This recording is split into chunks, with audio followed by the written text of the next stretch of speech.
Hello, fabulous IB students. Today I'm going to discuss Paradise of the Blind, and I'm going to be looking at chapter 1 and chapter 2. Okay, so it begins with, follow along. It was 9 o'clock when Madame Vera handed me the telegram. What you'll see from the beginning and from the end, it is somebody that actually comes to her that kind of acts as a catalyst for her to have to do something. And you can see here how they've done the font, how they've done the structure. Very ill, come immediately. Well, as a reader, that immediately piques your interest and makes you want to read more.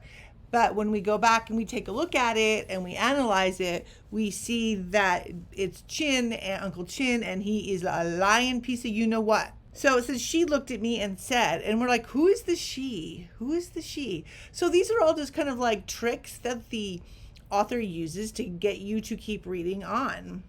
And the she says, poor little one, you really don't have much luck. That's putting it mildly. She shook her enormous old head and turned to go.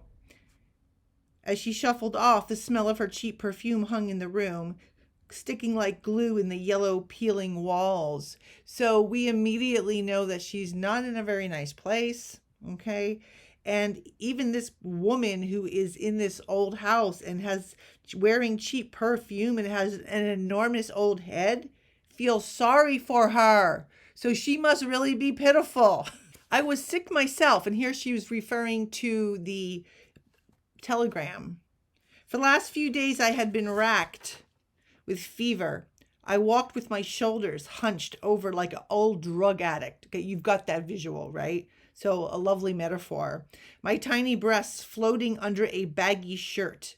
The only men in our residence were real relics. That means old. They didn't even bother to stare. So she looks like a child, and she's malnourished, undernourished, and sick. I want you to go to the bottom of the page, 12.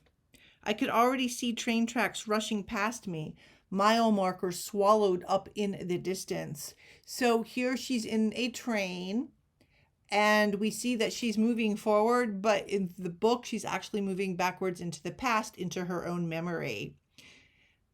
Swallowed up by the distance. That's what she feels like. She feels swallowed up by her culture, by the expectations, by the responsibilities.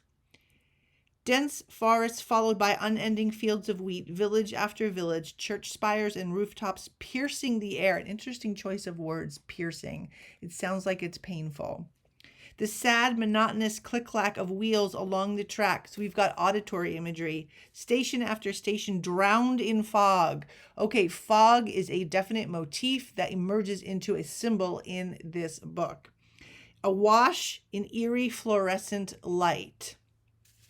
So as she's going through and sees all of these train stations, we have a sense that it's gloomy and like misty and dark, and it's just this ugly light. It's not natural light. That's the song. At the end of the Red River, do you know, in the land of my birth is another river. My heart weeps with nostalgia. Vam ko dang. This really reflects all of the girls in the boarding house, and it reflects all of the girls' feelings. They are nostalgic for their personal paradise, which is their home. The song echoed blue and icy through our space. Blue and icy sounds, blue is nice, icy not so much, but icy works because it's in Russia and it's cold. And it mirrors her own heart. Her own spirit is feeling cold. Outside the sun shone, but here I could feel the chill of exile under my skin, in my bones. So we have cold, we have chill. She's not just physically cold. Her hope for the future is cold. The song resonated like the thinnest thread of silver lost in the blue of sky. Okay, this is a beautiful line full of beautiful imagery. The song resonated like the thinnest thread of silver. And here we have that mixture, that synesthesia, a mixing of the song, which is auditory, with the visual, which is the thread. The thinnest thread of silver. Now, silver is thin. Silver is precious. It's a precious metal. She could have said gray. She said silver, because to her, her memories are silver. Lost in the blue of the sky. Blue, again, is the second time they've used this word. I followed it. So she's tracking it. She's tracking her memories and felt myself pulled back to the edge of the earth. I love this. She's feeling like her home is the edge of the earth. She's tracking her beginning to a familiar river and a beach of blinding white sand. Hello, blinding, paradise of the blind. Oh my gosh, Mrs. Flores. Okay, where is that sand? What is it blinding her from? It is her homeland. A ripped sail tossed amid the waves. Another beautiful metaphor. This whole novel reads like metaphor, like poetry. A ripped sail, that's who she is. She is the ripped sail. And what happens with a ripped sail? Amid the waves, that's life, buffeted by the sharp, anguished cry of migratory birds as they prepared for flight. A lot going on in that very extended metaphor. She feels that she is that migratory bird because she migrated from, and she's angry and she's anguished from her homeland in Vietnam to cold Russia to essentially work for minimum wage so she can support her mother who has one leg, which is also symbolic.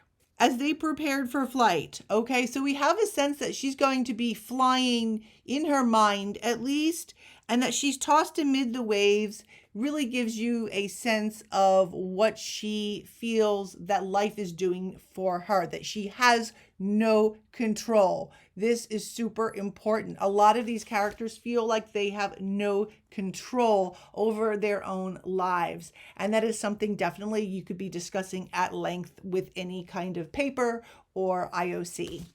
Now what I want you to do, we're going to look at a different sky, and we're going to look at the sky at the very end of the novel. So if you have this version, I want you to flip to the last line on page 257, where it says, right here, I'm at the bottom, a full moon shone through the dark crown of the trees.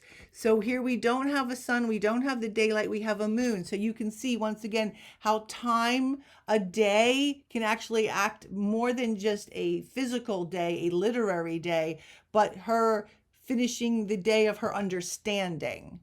Does that make sense? So morning, she was naive.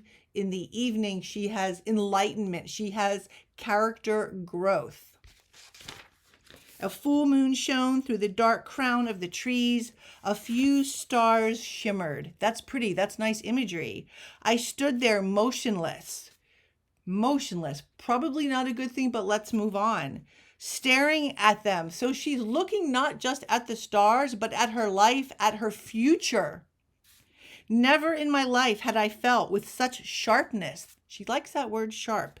The passing of time. Here is her epiphany. Here is her realization that if I don't do something with my life, it's going to suck all the time. I'm just going to be reliving my mother and my aunt's life. I'm never going to do something better. I'm never going to achieve the goals that I want to achieve. Like watching the tail of a comet plummet and disappear into nothingness. You see why I picked these, right? We had a thin strand of silver, and now we have a comet. And what does a comet do? It leaves that trail, disappears. Bam, it's over. If you blink, it's gone. Just like your life. Like watching the tail of a comet plummet and disappear into nothingness. Nobody wants their life to do that. Nobody. Like the span of my life. So symbolic smack in the face. Comets extinguish themselves. Yes, true. And what she's saying, people also extinguish themselves, their hopes, their dreams. But memory refuses to die. And hell's money, remember, that's what Aunt Tam called it, hell's money, which is interesting because the opposite of hell is paradise. Has no value in the market of life. Okay, that sounds like some wisdom. Forgive me, my aunt. That's called an apostrophe because she's actually talking to a dead person. I'm going to sell this house and leave all this behind. We can honor the wishes of the dead with a few flowers on a grave somewhere. That's how she's going to show her respect. I can't squander my life tending these faded flowers.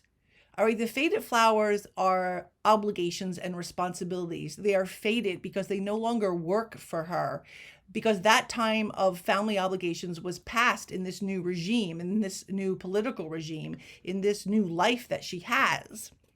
These shadows, the shadows would be the memories of past times, the legacy of past crimes.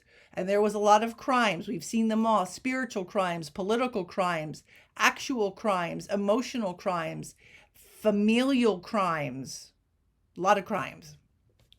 The full moon, so we're back to the moon, had slipped out from behind the crown of trees. Crown of trees is beautiful. She could have said treetops, but she made it a crown of trees. So she's using different language here. And then we have a sense, because crown is a wonderful thing. It's a regal thing. We definitely know here, if you don't already, by the verbiage, by the diction, that she is going to have a realization, a epiphany.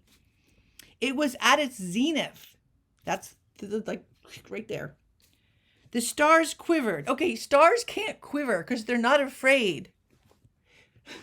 So she feels they quiver because she herself is quivering. But you can quiver for two different reasons. You can quiver because you're afraid, or you can quiver with excitement. She's quivering with excitement. I sat down, cupping my chin in my hands. It's just like that. And dreamed of different worlds, of the cool shade of a university auditorium, of a distant port where a plane could land and take off. Ellipses. We went from a train, an old-fashioned form of transportation, to a plane, a more modern form of transportation. And the novel ends with an ellipses. So you get the feeling, the author leaves you with the feeling that she is going places, not just physically to the university, but in her spiritual being, in her emotions, that she has discarded all the responsibilities, duties, and obligations that the culture, her parents, the politics has imposed and burdened upon her, and she's going to move forward. It is a very, very hopeful ending. So ellipses not always bad. In this case, we feel they are positive ellipses.